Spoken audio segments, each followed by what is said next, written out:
In 2014, Brisbane G20, there was an uproar. Citizens were, pardon my language, they were just pissed off. The taxpayers bailed out the banking system and all the billionaires kept their jobs. So Jamie Dimon, he's still collecting bonuses, Goldman Sachs, all of them. None of them failed. They would have failed, but for the fact that they were all bailed out. But the everyday Americans are like, unemployment's 9%. I lost my job. I lost my 401ks down 50%, et cetera. So there was a political reaction to that. So in Brisbane in 2014, they came up with not the bailout theory, but the bail-in theory.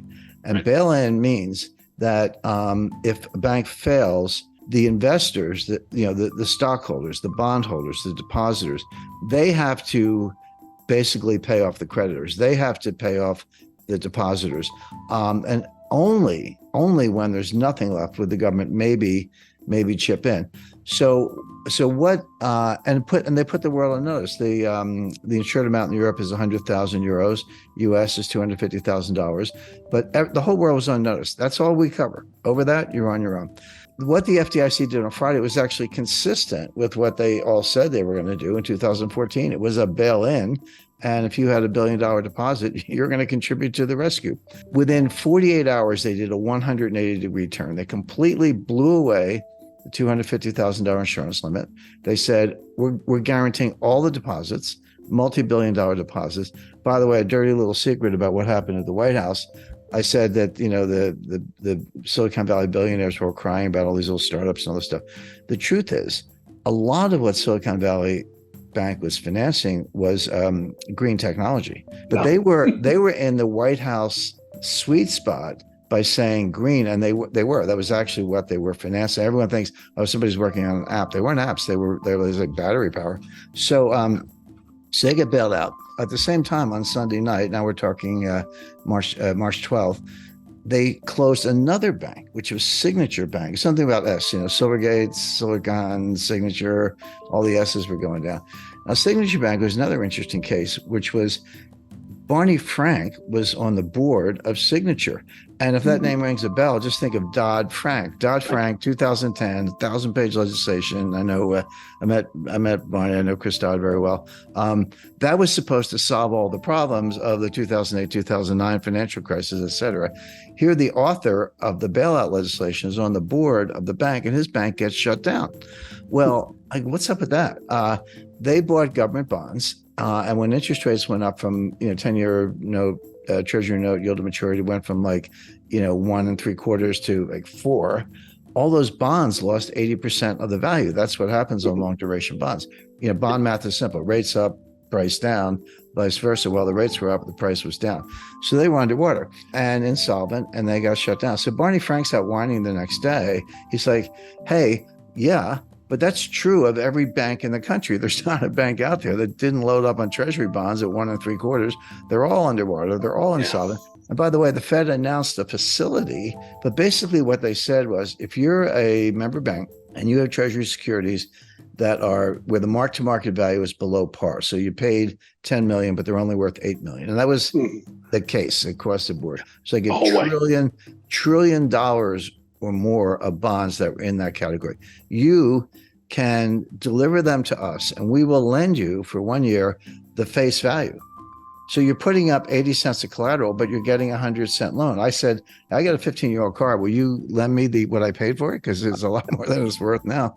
But that's what they did. So now my head's spinning. I'm like, well, I get all this stuff, but I'm like, oh, so you just guaranteed every deposit in the banking system without limit, and you just guaranteed every treasury bond at par value without limit.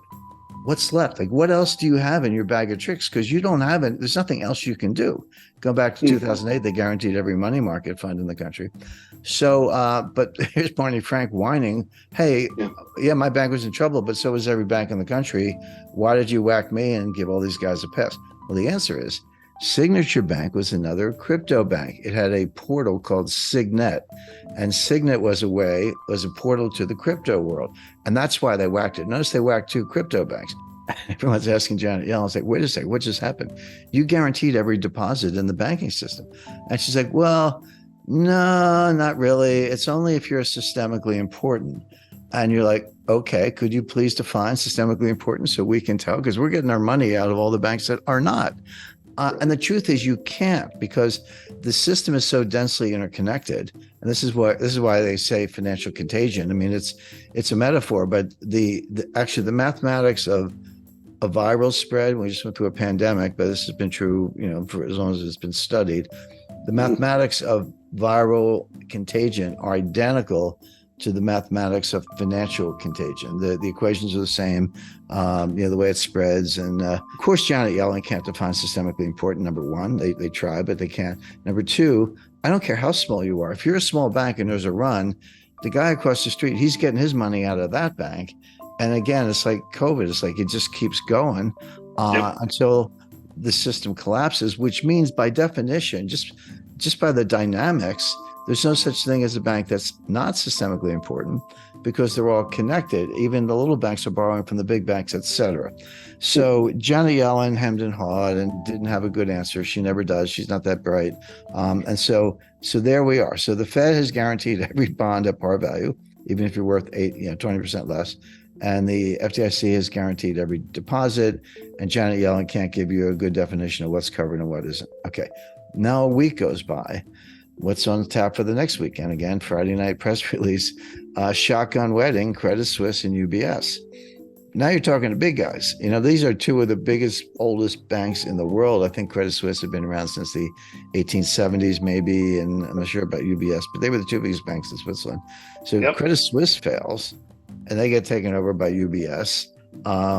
Okay. And now everyone's like, oh, what's next? Who's next? And there's a list. I'll go through it in a minute. What factors come into play? How can I think about whether a bank is likely to fail or not, regardless of whether they're getting bailed out? And there are two metrics that are really good. One is look at the ratio of uninsured deposits to total deposits. If that number is more than 30%, you're a sitting duck.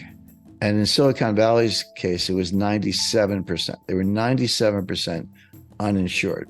So a little local bank that's got, I'll say 30% uninsured and 70% insured, they're very unlikely to have a bank run. Most of those customers are like, hey, I'm covered. I'm good. I got 100,000 in the bank. All good. But when you're up north of 30, certainly north of 50, 70, 80, 90, you're an accident waiting to happen.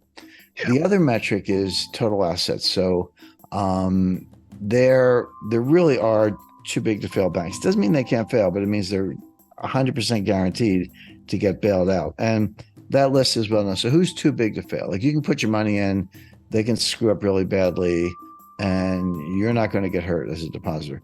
JP Morgan Chase, Wells Fargo, Goldman, the usual suspects, Goldman Sachs, US Bancorp, Capital One, TD, State Street, Citi, B of A, Morgan Stanley, PNC Financial, Bank of New York Mellon, Truist Financial, and BMO Harris.